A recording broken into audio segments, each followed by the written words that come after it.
क्या लोग आपसे हमेशा चुप हो जाने के लिए कहते रहते हैं? क्या आप अक्सर बिना सोचे बोल देते हैं और बाद में उसे कहने के लिए पछताते हैं? क्या आपको लगता है कि आपके सिर के अंदर बहुत शोर हो रहा है और आप जानना चाहते हैं कि उसको कैसे बंद किया जाए? नमस्कार दोस्तों, अनुभव इंस्पायर्ड यूट्यूब चैनल पर आपका दिल से स्वागत है। देखिए, अच्छी बात यह है कि कोई भी चुप रह सकता है। उसके लिए केवल समय और धीरज की जरूरत होती है। अगर आप जानना चाहते हैं कि किस तरह चुप रहा जाए, तो इस वीडियो को आखिर तक देखना। नंबर 1, बोलने से पहले सोच लीजिए।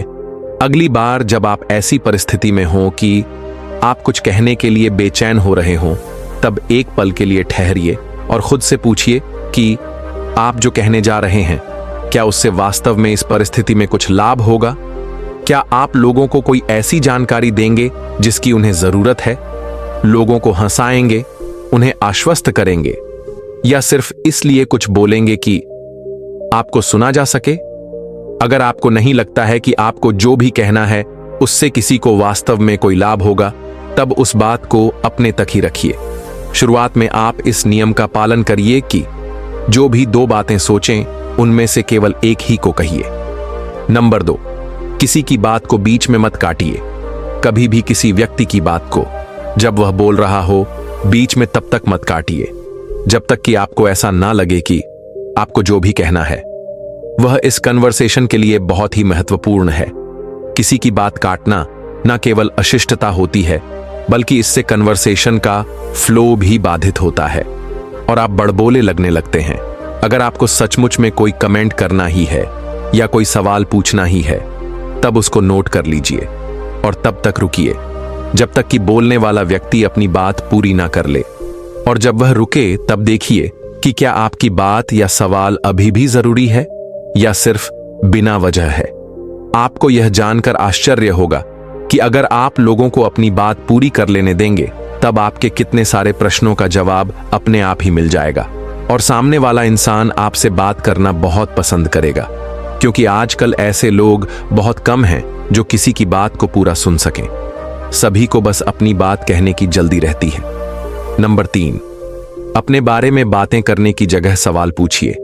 अगर आप अधिक चुप रहने का अभ्यास कर रहे हैं, तब संभावना यही है कि आपकी आदत है कि दूसरों को अपने विचार साझा करने देने की जगह आप अपने ही बारे में या अपनी पसंद की चीजों के बारे में लगातार बोलते रहते हैं। तो अगली बार जब किसी से बात चल रही हो और आपकी बोलने की बारी आए, तब आप लोगों से सवाल पूछिए ताकि आपको उस टॉपिक के बारे में और जानकारी मिल सके। ऐसा करके आप उनके बारे में और भी अधिक जानकारी पा सकें। आपकी बातों से ऐसा नहीं लगना चाहिए कि आप पूछताछ कर रहे हैं, और ना ही आपको ऐसे सवाल पूछने चाहिए जिनसे लोग असहज हो जाएं। बातों को हल्का फुल्का, दोस्ताना और शिष्ट ही रखिए, और याद रखिए कि मुख्यतः आपके बोलने के तरीके से ही ये पता चलता है कि आप दूसरे की परवाह करते हैं और आपकी दिलचस्पी चीजों के बारे में अपने विचारों को शेयर करने में कम और उसकी भावनाओं, विचारों और दृष्टिकोण की जानकारी लेने में अधिक है। दूसरे लोगों को समय दीजिए कि वे अपनी बात कह सकें और आपको अपनी बात कहने का अवसर ही नहीं मिले। यह तरकीब तब भी बहुत बढ़िया काम करती है जब आपको गुस्सा आ रहा हो या आप अपसेट हों और अपनी भड़ास निकालना चाहते हो। अपने आप को शांत होने के लिए थोड़ा समय देने से आप शायद ऐसा कुछ कहने से बच सकते हैं जिसके लिए आपको बाद में पछताना पड़े। आप इसमें माहिर हो जाएंगे। इतना कम समय भी आपको यह समझने में मदद कर सकता है कि आपको चुप रहना चाहिए या नहीं। ध्यान से सुनिए, अगर आप चुप रहना चाहते हैं, तब आपको एक बढ़िया श्रोता बनने की कोशिश करनी पड़ेगी। आप अच्छा श्रोता होने का जितना अधिक प्रयास करेंगे, कन्वर्सेशन पे छा जाने के लिए आप उतने ही कम मजबूर होंगे। बोलने और सुनने के समय में संतुलन बनाया जाए, मतलब उनको बराबर रखा जाए। संतुलित कन्वर्सेशन ही सबसे स्वस्थ होता है। शिकायत करना बंद करिए। अगर आप अपने कन्वर्सेशन का बहुत सारा समय उन चीजों के बारे में शिकायतें करने में गुजार देते हैं जिनके कारण आज आपको चिढ़ हुई, जैसे कि आज आपको सुबह कितना खराब ट्रैफिक मिला, आपको दोस्त से आज एक गंदा ईमेल मिला। अगर आप सोचें कि दूसरे व्यक्ति के पास इन सभी बातों के लिए क्या जवाब उपलब्ध हो सकता है, बातचीत किस ओर जा सकती है, क्या इसका कोई प्रोडक्टिव परिणाम होगा, दूसरा व्यक्ति आपकी बातों को सुनकर आपके और आपके एटीट्यूड के बारे में क्या सोच सकता है। अगर उन चीजों की शिकायत करने से जिनको आप वास्तव में बदल नहीं सकते आपको बेहतर लगता है, तब उनको अपने किसी जर्नल में लिख डालिए। वास्तव में दोस्त से शिकायत करने का कोई फायदा तो है नहीं, है ना? अगर आपको कोई सचमुच की समस्या है और आप उसकी बात करना चाहते हैं तब ठीक है। हम यहां बात कर रहे हैं केवल कन्वर्सेशन के लिए शिकायत करने की आपकी जरूरत की। अपनी सांस पर फोकस करिए। अगर आप सचमुच में बेचैन हो रहे हैं और बिना किसी कारण के बातें करना शुरू ही करना चाहते हैं, तब बस अपनी सांस पर फोकस करिए। अपनी सांस के आने और जाने पर ध्यान दीजिए और कोशिश करिए कि आप और गहरी सांसें लें। आप जो भी कहने के लिए इतने बेचैन हैं, उसकी जगह आप क्या सोच और महसूस कर रहे हैं, उस पर फोकस करिए।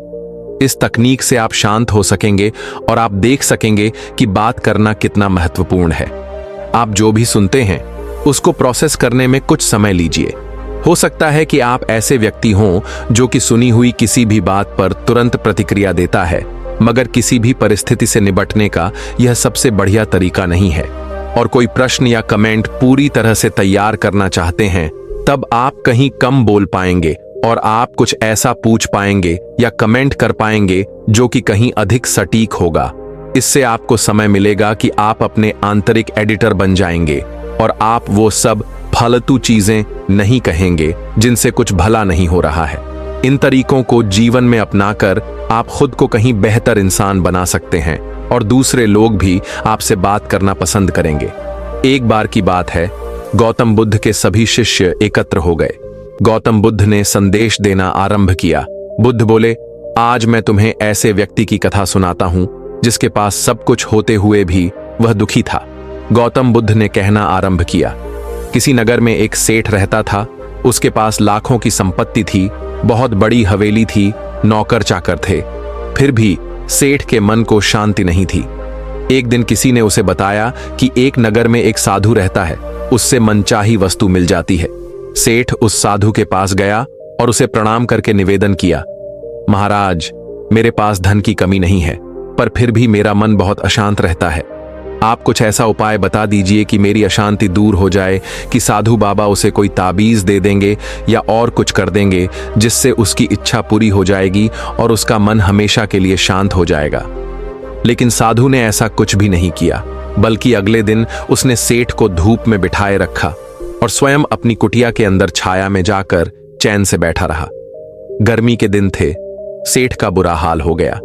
उसको बहुत गुस्सा आया, पर उसने किसी तरीके से खुद को शांत रखा। दूसरे दिन साधु ने कहा, आज तुम्हें दिन भर खाना नहीं मिलेगा। भूख के मारे दिन भर सेठ के पेट में चूहे कूदते रहे। सेठ उस रात बहुत परेशान रहा। वह एक रात में थोड़े समय के लिए भी नहीं सो पाया। उसे नींद ही नहीं आई। वह रात भर सोचता रहा कि साधु तो बड़ा स्वार्थी निकला। तीसरे दिन सवेरा होते ही उसने अपना बिस्तर बांधा और चलने को तैयार हो गया। साधु उसके सामने आकर खड़े हो गए और बोले, सेठ, क्या हुआ? सेठ ने कहा, मैं यहां बड़ी आशा लेकर आपके पास आया था, लेकिन मुझे यहां कुछ भी नहीं मिला। उल्टे मुझे ऐसी मुसीबतें उठानी पड़ी जो मैंने अपने जीवन में कभी नहीं उठाई, इसीलिए मैं जा रहा हूं। साधु हंसकर बोला, मैंने तुम्हें इतना कुछ दिया, पर तुमने कुछ भी नहीं लिया। सेठ ने आश्चर्य के भाव से साधु की ओर देखा और बोला, आपने तो मुझे कुछ भी नहीं दिया। साधु ने कहा, सेठ, पहले दिन जब मैंने तुम्हें धूप में बिठाया और स्वयं छाया में बैठा रहा, तब मैंने तुम्हें बताया कि मेरी छाया तुम्हारे किसी काम नहीं आ सकती। जब मेरी बात तुम्हारी समझ में नहीं आई और दूसरे दिन मैंने तुम्हें भूखा रखा और स्वयं खूब अच्छी तरह खाना खाया, उससे मैंने तुम्हें समझाया कि मेरे खा लेने से तुम्हारा पेट नहीं भर सकता। सेठ, एक बात और याद रखना, मेरी साधना से तुम्हें सिद्धि नहीं मिलेगी। तुमने अपना धन अपनी मेहनत से कमाया है और शांति भी तुम्हें अपने पुरुषार्थ, साधना और अपनी मेहनत से ही मिलेगी। सेठ की आंखें खुल गईं। अब उसे अपनी मंजिल पर पहुंचने का रास्ता मिल गया था। साधु के प्रति आभार व्यक्त करता हुआ वह अपने घर लौट आया। दोस्तों, अपनी लाइफ में हमें जो भी चाहिए वो हमें खुद ही अपनी मेहनत से कमाना पड़ता है।